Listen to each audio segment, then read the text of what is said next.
پاکستان کے شہر پشاور سے تقریباً 10 کلومیٹر دور ایک گاؤں آباد ہے جس کا نام بھٹبیر ہے۔ 1960 کی دہائی میں امریکن آرمی نے اس گاؤں میں ایک چھوٹا سا قلعہ بنایا جسے بھٹبیر فورٹریس کے نام سے جانا جاتا ہے۔ جب سوویت یونین نے افغانستان پر حملہ کیا تو اس جگہ کو ریفیوجی کیمپ میں تبدیل کر دیا گیا جہاں افغانستان سے آئے ہوئے بے گھر مہاجرین کو پناہ دی جاتی تھی۔ لیکن جب امریکن CIA اور پاکستانی ISI نے اپنے مشترکہ آپریشن سائیکلون کا آغاز کیا جس کا مین مقصد یہ تھا کہ سوویت یونین کو آگے بڑھنے سے روکنا ہے اور مجاہدین کو ٹریننگ دینے کے لیے کیمپس بنانے ہیں، تب اسی کو ہی مجاہدین کا ٹریننگ سینٹر بنا دیا گیا اور اس کیمپ کا پورا کنٹرول جماعت اسلامی پارٹی کو سونپ دیا گیا جس کے لیڈر اس وقت برہان الدین ربانی تھے، اور یہ جماعت اس وقت کی موسٹ پاپولر افغان مجاہدین میں شامل ہوتی تھی۔ جبکہ اس ٹریننگ سینٹر کا لیڈر احمد شاہ مسعود کو بنایا گیا۔ اس کیمپ کی باؤنڈری وال کے اندر کچھ چھوٹی عمارتیں، ایک چھوٹی سی مسجد، ایک چھوٹا سا فٹ بال گراؤنڈ اور کچھ ویئر ہاؤسز موجود تھے جہاں اسلحہ اور بھاری تعداد میں ایمونیشن رکھا گیا تھا۔ اس کیمپ میں ایک وقت میں تقریباً 300 سے 350 مجاہدین کو ٹرین کیا جاتا تھا جن کو ٹریننگ دینے کے لیے امریکہ، چین، پاکستان اور مصر سے تقریباً 100 کے قریب انسٹرکٹرز کو یہاں بلایا گیا تھا جو کہ ان مجاہدین کو ٹریننگ دیتے تھے۔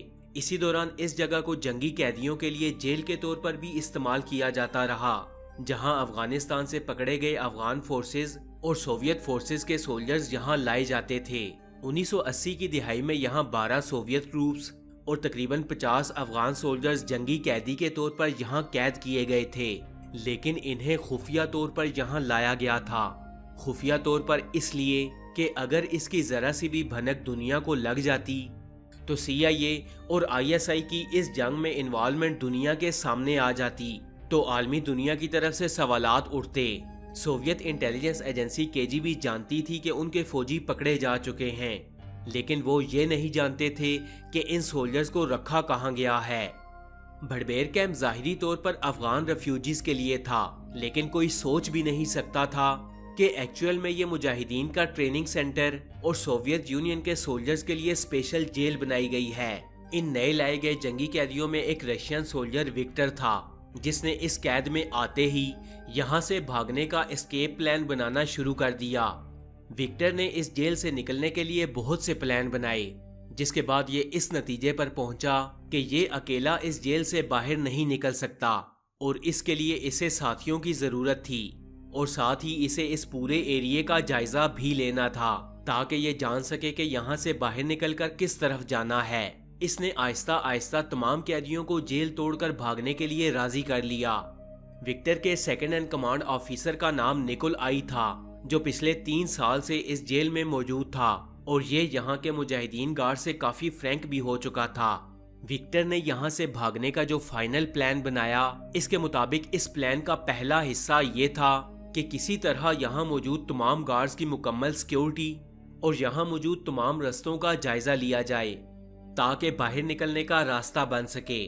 سیکنڈ ان کمانڈ نکول آئی نے اس مقصد کے لیے وہاں موجود گارڈ کمانڈر سے ایک شرط لگائی کہ اگر میں فلائنگ کک مار کر دیوار پر لگی ہوئی ٹیوب لائٹ کو توڑ دوں تو تمام گارڈز رشین قیدی سولجرز کے ساتھ فٹ بال میچ کھیلیں گے۔ رشین فورسز کے مطابق نکول آئی نے یہ شرط جیت لی، جس کے بعد ٹھیک اگلے دن مجاہدین اور رشین سولجرز کا فٹ بال میچ رکھا گیا۔ یہی وہ وقت تھا جب ان قیدی فوجیوں کو ان تمام گارڈز کی سیکیورٹی اور پورے کیمپ کا جائزہ لینا تھا۔ ان رشین سولجرز کے نام کافی مشکل تھے، لہٰذا مجاہدین نے ان سولجرز کے اسلامک نک نیم رکھے تھے اور وہ انہیں انہی نک نیم سے پکارا کرتے تھے۔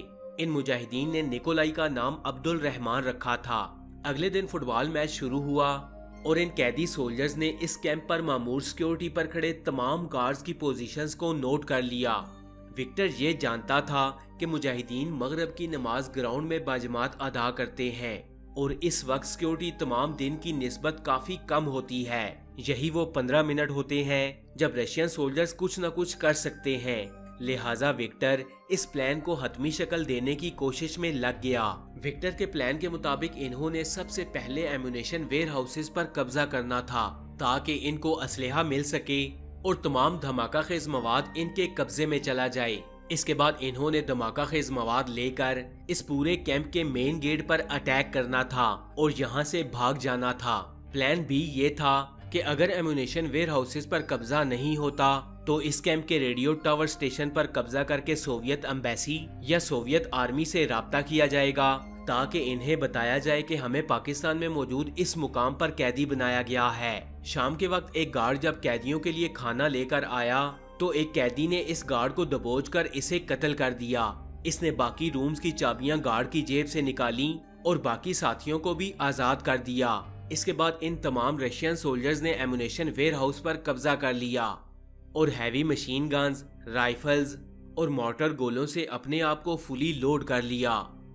ویئر ہاؤس پر قبضہ کرنے کے بعد ان سولجرز نے اپنے آپ کو 2 ٹیمز میں ڈیوائیڈ کر لیا۔ ایک ٹیم کو ریڈیو سٹیشن پر قبضہ کر کے سوویت ایمبیسی یا فوج تک اطلاع پہنچانی تھی، جبکہ دوسری ٹیم کو مین گیٹ پر حملہ کر کے گارڈز کو قتل کرنا اور راستہ صاف کرنا تھا۔ رشین سولجرز کی ایک ٹیم جو ہی ایمونیشن ڈیپو سے باہر نکلی تو ایک گارڈ نے ان سولجرز کو دیکھ لیا اور فوراً سے سیفٹی الارم بجا دیا، لیکن قیدی سولجرز نے فائرنگ کے لیے بہترین پوزیشن سنبھال لی تھیں۔ دوسری طرف کیمپ کے سیکورٹی گارڈز بھی ایکٹیو ہو چکے تھے اور کچھ ہی دیر میں کیمپ کے چاروں اطراف میں ملٹری فورسز آن پہنچی، جن میں ٹینک یونٹس اور آرٹلری یونٹس شامل تھیں۔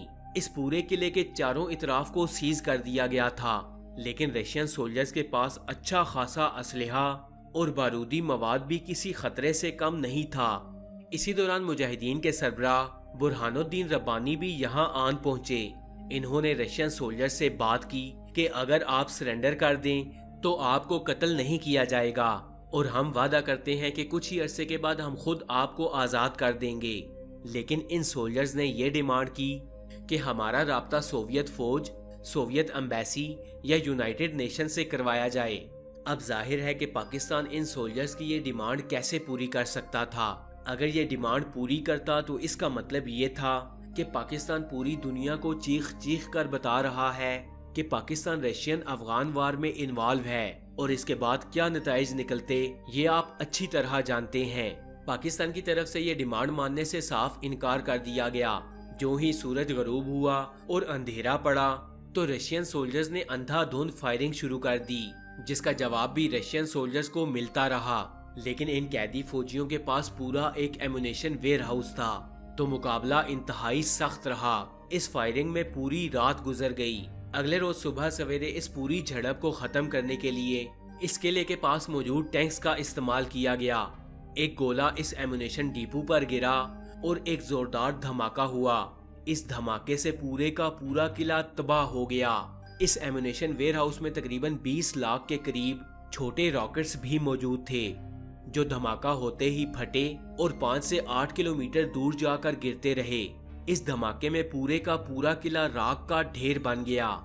100 افغان مجاہدین، 90 پاکستانی سولجرز، 15 پاکستانی آفیشلز اور 7 امریکن انسٹرکٹرز بھی موت کے گھاٹ اتر گئے، جبکہ رشین قیدیوں کے جسم بھی اس دھماکے میں مکمل طور پر پھٹ گئے۔ لیکن خوش قسمتی سے ایک رشین سولجر زندہ بچ گیا۔ پاکستان نے اس پورے معاملے کو چھپانے کی بہت کوشش کی، لیکن یہ بات لیک ہو گئی اور رشیا تک جا پہنچی۔ رشیا نے اس کا جواب مانگا، لیکن پاکستان کی طرف سے اس کا کوئی جواب بھی نہ دیا گیا۔ اب پاکستان اس بات کے انتظار میں تھا کہ رشیا ریٹیلیٹ کرے گا، لیکن رشیا اس وقت انتہائی ڈاؤن فال میں تھا اور مختلف حصوں میں ٹوٹ چکا تھا۔ رشین افغان وار بھی ختم ہو چکی تھی اور اس کے بعد رشیا نے اس معاملے پر کوئی بات بھی نہ کی۔